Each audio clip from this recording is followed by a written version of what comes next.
I'm here with everybody's two favorite people. Right? Say two favorite people. Chucky and Benedict. And you can see that Benedict is still not back. I'm going to grab some branches so you can get a close-up of the cuteness. So Chucky and Benedict normally live out in our main turkey pasture, but right now, because since Benedict got a sore from his wheelchair, mostly because he's gotten too tall for it, we have to wait for parts. We're waiting for bigger wheels. Waiting for bigger wheels. And this is what they like the most, and this is why it's so sad that they can't go right outside, because goats are, you can see the dragging leg.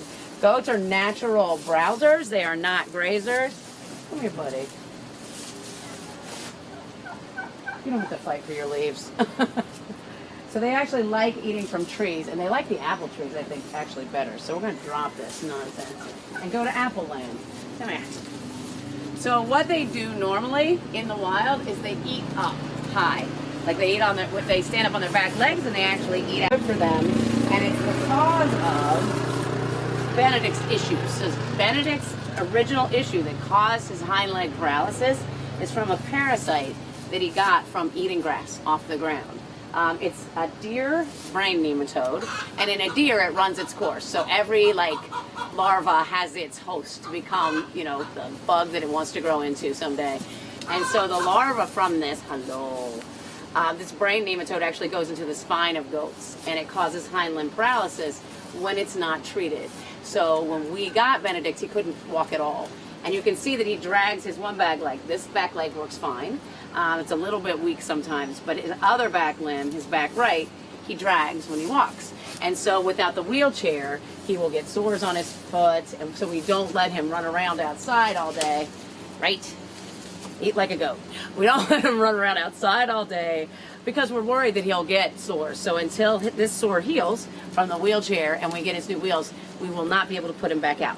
We had a question that came in earlier asking if he's in any pain from his condition. He is not. He is on a lot of pain management. He is on gabapentin and he is on meloxicam. So he's on an NSAID and then he's on another drug for nerve pain. He doesn't seem to have any pain at all. He actually runs like crazy when he's in his wheelchair. The problem is when he's not in his wheelchair, he wears out. So it's more about his leg wearing out and him dragging his hind end if he's outside, because he spends so much time out under the tree and running around in the grass that he does get really tired. So it's more about exhaustion than it is about pain, right? He's like, I'm exhausted. There you go. We had some general questions come in earlier. Main Girl on Explore.org wanted to know how safe the sheep and the goats are from coyotes at night. Well, luckily, Main Girl, we don't have at night because we have such a big coyote population there. And we also have a coyote population that doesn't get enough to eat.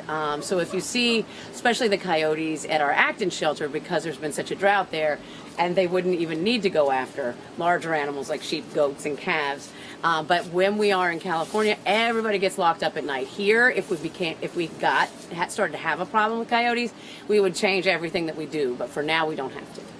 Another question came in, was asking about Skye and Jordan, how they're doing, and then when they'll return to the barn. Well, right now, sadly, Skye actually had to go to Cornell, so he's getting a blood transfusion, and we're very worried. And I actually need to call his mother. So he has a mother, and that's how he got here. He actually was adopted. Skye was adopted out, and then the condition that he has is called caprine arthritic encephalitis, and that condition is weakening his immune system as he's getting older. So he's unable to fight even low-level parasites. So everybody else from that barn, and so he became anemic. So he is now at Cornell, and he's getting a blood transfusion. So he went with the blood donor, one of our goats, and a lot of our sheep and goats actually are blood donors for our other animals. So it's actually really nice. But he will return home. The problem is because his immune system's so weak, he is not able to fight anything, and he also has something going on with his lungs. So while he's there, he'll be checked very, very thoroughly. She's wondering if Lucky Lady still lives in the sheep barn or she's with special needs. Lucky Lady's actually in the main sheep barn still, and she's doing really well. She's very lucky. I think that's part of the problem. She's very, very good. We love Lucky Lady. Lucky Lady is doing really, really well. She's still pretty shy. She's only had a few people in her whole life that she liked. One was a caregiver named Jess. She loved Jess for whatever reason, and that's one of the things I really, really love. Not for whatever reason, I love Jess too, but they pick out people that they like and other sheep that they like. So she has her same sheep friends.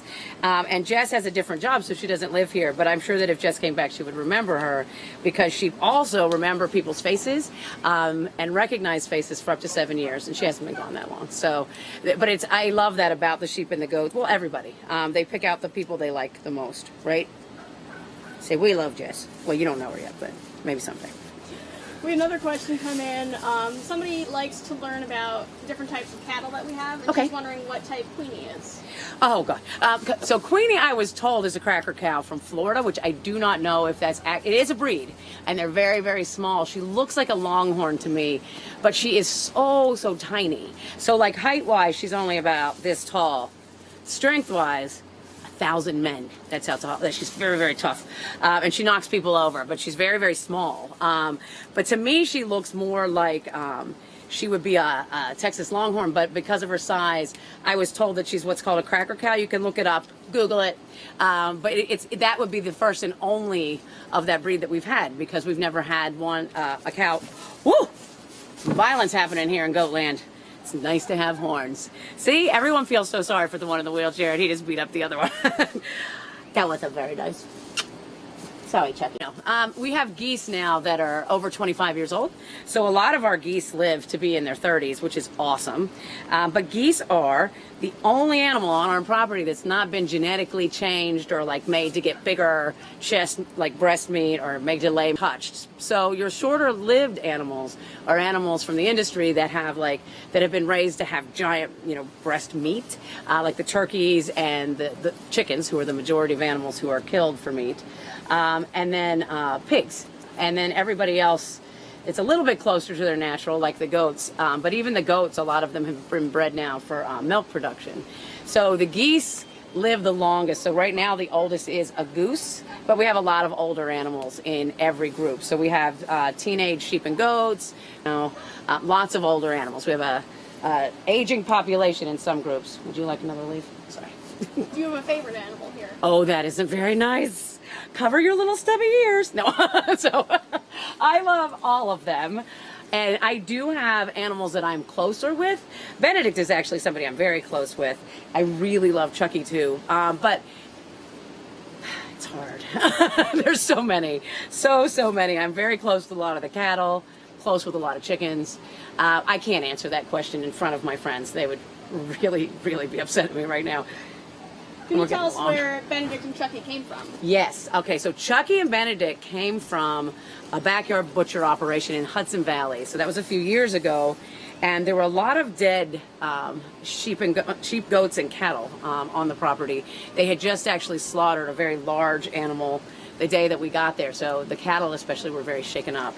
But what we found with the goats, and we promised when we were going there that we would take all of the goats and that is usually caused by a meningeal worm infestation. Again, it's called P. tenuis, and that condition, once it goes that far, is very hard to get back. So all of the goats that we took in were very, very sick from that group. If you ever watch the video, and you can get it online, so hopefully somebody will put it up so you can see it, but Chucky was in that video, and he had big horns. So when we had actually caught Chucky, his horn was broken off at the skin. It was just kind of hanging, but still stuck to the skin, because the horn is actually part of the skull, and the skull is part of the sinus, and the horn is actually connected to the sinus. So he had blood running out of his nose. So he is that boy.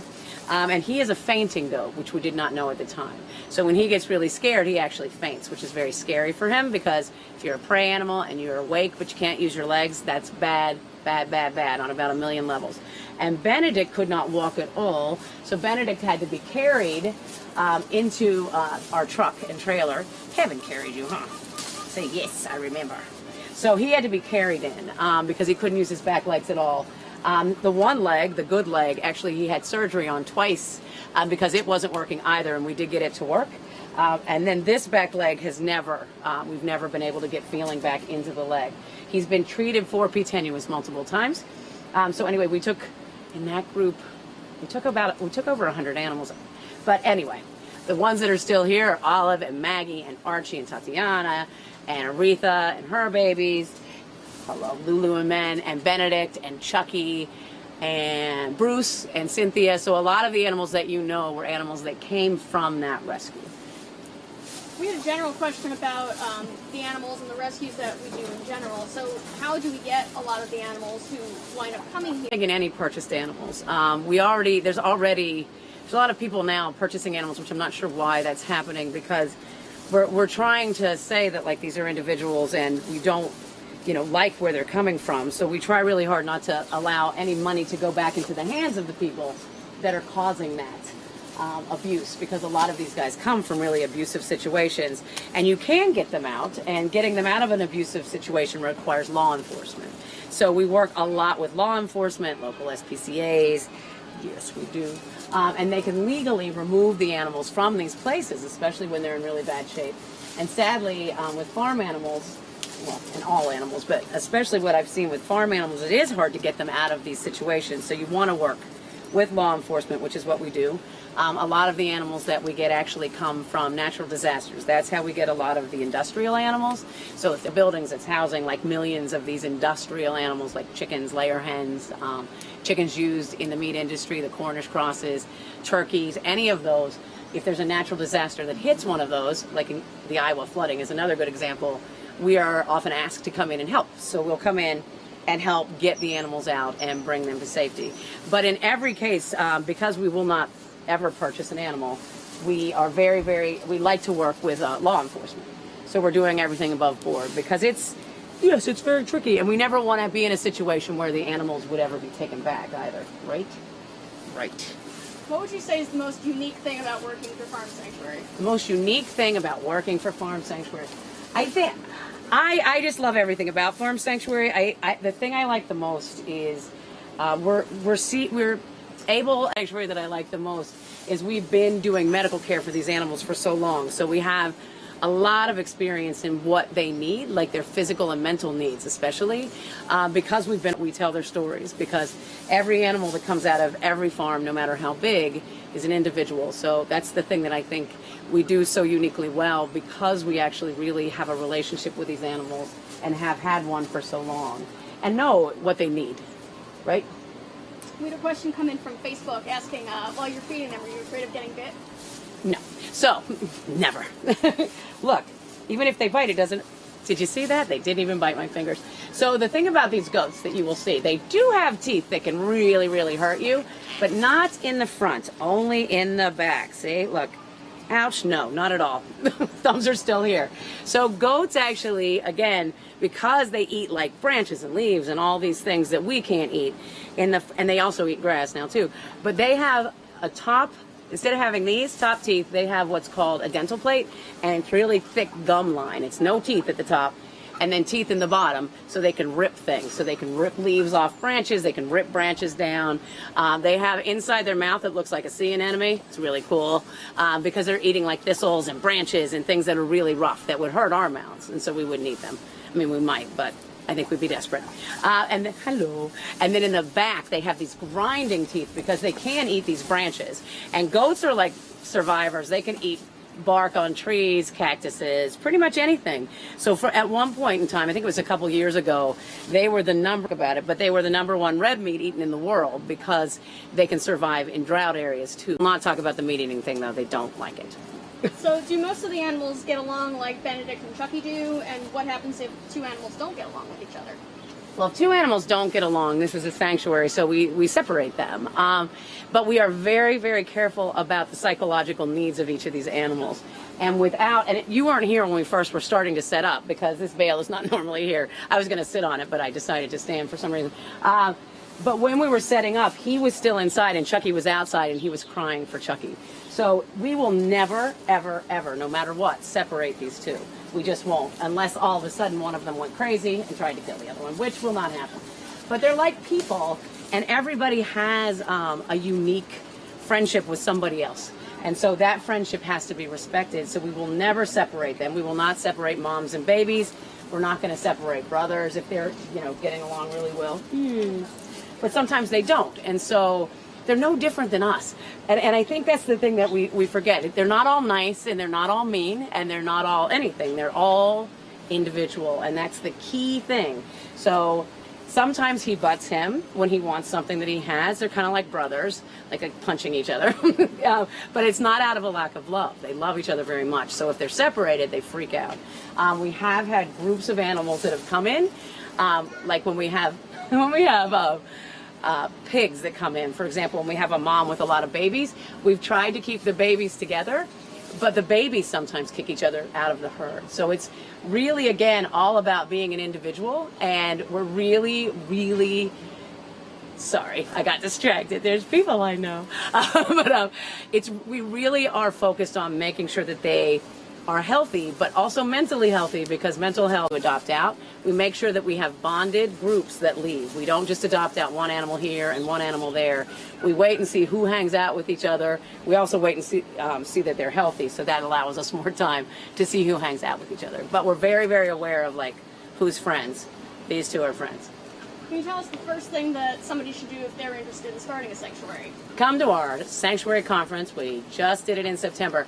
We actually have a sanctuary conference that sells out within the first 24 hours. It's an awesome conference. It lasts for 3 days. And it basically tells you the 30 years that we've been doing this, all the things that we did wrong, so you don't do those again because it's silly. Never repeat things that are wrong. Only repeat the good things we've done. And we try to work through and show you all the things that could happen. And it allows you to make a decision, because part of the problem is there's a lot of farm sanctuaries right now starting up. There's hundreds and hundreds of them starting up, and hundreds and hundreds of them are also closing down.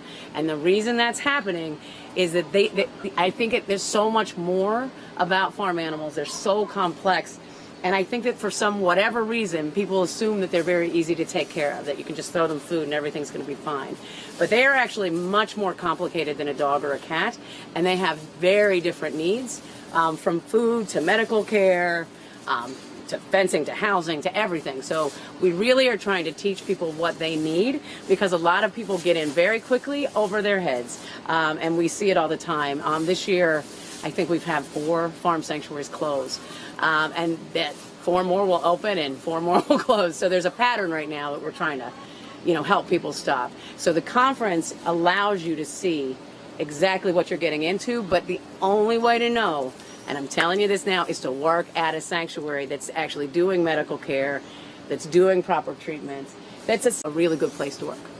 So for our viewers at home, they're wondering what the best thing that they can do to help farm sanctuary from home, from where they are in their communities. Well, there's so much you can do. We do a lot with, you can also forward all the stories we tell of the animals, because I think a lot of times people don't know that they're individuals and that they have unique personalities and that they have things about them that make them really special, because we live in a society where we really don't see these animals that are used for food anymore. And unless you see them, you can't actually get to know them and see how unique they are. So just even forwarding stories that we put out, we're doing a humane education program. You can go online and check that out, so teachers can actually bring that program into their schools. It uses virtual reality and all these great things. It's amazing. It's a really good program. You can come and volunteer on our sanctuaries. We have a Northern California, Southern California, and the Watkins Glen location. We will be opening another location with the Stewarts. That's going to be very education based, but we'll have animals. They will need volunteers. And then outside of that, you can spread a message of like who these animals are. Get people to watch the Explore cameras. I think that's one of the best ways too. And yeah, there's a million ways to help. If you go on our website, you can see how to help, and I'm sure that the people that are actually monitoring this right now can give you lots and lots more ideas. There's so many ideas that I'm not going to remember because I'm standing out in the hot, sweltering sun. Do we have any alpha animals within each group? We have alphas. We have lots and lots of alphas. I think with the alpha animals for each group, and you have to remember that the animals that we have on our farms, they are all prey animals, and so they need to have an alpha. They're herd animals, they're flock animals, so every group does have a leader in the group. In this group, since there's only 2 goats in here, my guess is it's Benedict, and it's actually really funny because Benedict does boss Chucky around, even though Chucky could definitely take advantage of the fact that Benedict has really weak legs. Some of these animals, it does, because our strongest ones sometimes don't want to be in that position, and it's very clear that they don't want to fight or push someone around to get into that position. So leadership isn't just size. In most cases, it's gumption. It's like this internal thing. So yes, every flock has a leader. Every herd has a leader. We had a question come in about the newest cow that was found in a ditch. How is she doing? I'm gonna sit. She's great. Her name is Bellamy. She's absolutely amazing. Right. And she's doing great. She's healing up, and in a couple weeks at the most, she's going to enter the special needs group that she lives next door to, so she'll be able to live with other cattle. And we have a lot going on right now, too. We have birds coming in today. We have 2 calves that you'll hear about very soon who are spending time in Cornell because they're very sick. So much goes on here all the time. It feels like there's a constant parade of animals coming through. Hi. So we have a few more coming in that we'll introduce you to probably next week. But Bellamy is doing great. Her name is not Susie anymore. She's fantastic. Yeah, she's doing wonderfully, and we'll catch up with her maybe next week. That came in asking how Benedict's doing with his new wheels, or when he'll get his new wheels, for that matter. He will be getting his new wheels very, very soon. Yes, he will. He will get them soon. He has a sticky face from his molasses. He will be getting them very soon. We're kind of going back and forth with him because he needs to be up higher. He's gotten really tall. That's why you got a sore. Because since he got so tall, he actually was like leaning too much in, and he actually got a rub spot before we even got him into the new wheelchair. So even if it comes until this is healed, he probably won't go in it. So we were wondering about if you could tell us some stories about Weechie, because he's been a fan favorite on the tour gowns. Weechie is awesome. So Weechie is the head rooster. So again, we go back to like who's in charge. So Weechie is the head rooster. If you are ever here on the farm, he follows you up and down the fence line because he's kind of guarding his ladies. He's well known for jumping on you if you pick up one of his girlfriends to check them. So that's always a problem for us, but not for him. And he is what's called a Silkie chicken. So the sad part about the Silkies is that breed we see a lot at live markets because they're used in a medicinal soup. They have really like navy blue skin, so their skin is dark blue underneath all those feathers. So if you look at his face and you look at his legs, that's the color of his entire body. So it's called black chicken soup, and that's a soup that's used again for medicinal purposes. We would not do that here clearly, but they are awesome. And we get Silkies a lot. So the little girls that are in there too are white Silkies. He's actually a silver Silkie, and he's getting older. Both, he had another brother. There was Weechie, Wicket, and Whittle, and their other brother had heart disease, and so he actually died from heart failure. And Weechie is the only one that doesn't have the heart condition. And somebody is coughing. Come here, Benedict.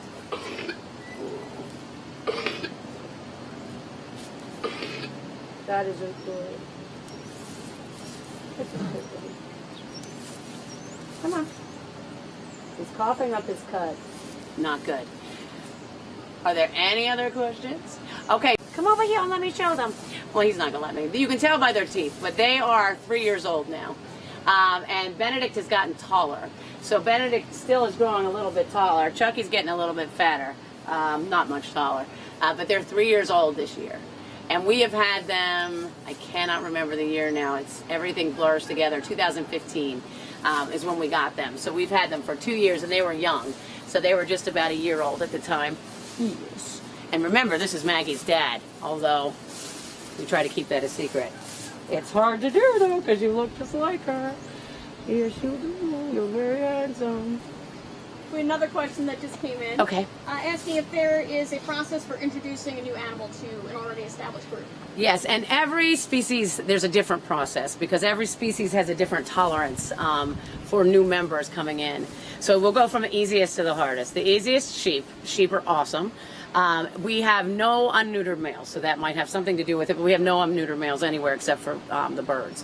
But the sheep are very good at like a couple headbutts and then everybody becomes friends. It's not a hard group to get into, whereas the goats can be a little bit rougher. They do butt when they first meet and kind of establish dominance, but overall they can be a little bit more bullyish. So sometimes it's harder to get established as a goat in a new goat herd. So the goats, we have so many herds. So we have 64 goats, and I think we have 8 goat herds because we don't want anybody to just constantly be picked on. We have special needs goats like these two, so they have to have their own herd. We have another little special needs girl, and we'll introduce you to her, who has a little prosthetic leg. We'll be doing that. I was actually going to put her on next week, so you'll get to meet her. So certain animals have certain health conditions where they have to be faint, which is strange, but it's true. And because he's a fainter, he doesn't do well with other goats. The hardest animals to introduce on the farm are the pigs.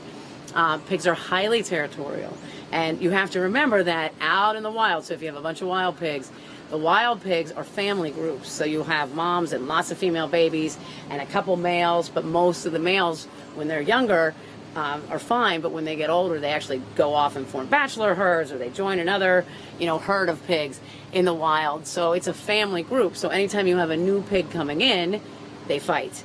And the problem is when you're at a sanctuary, almost every time you're bringing a new pig in, it's establishing a new pig into an old existing herd. So that's one of our toughest ones. And then the cows, about the same as the sheep. Chickens, goes either way. Turkeys can be a nightmare. So everybody has their own, way of introducing, and a lot of them do fantastically and we have no problems. Some that we expect to have a problem with, there's no problem. And then others, we have issues, and that's why we have so many different herds and flocks.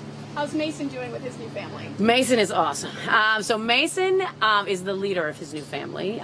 Everybody follows him around because he's gigantic and everybody else is really small.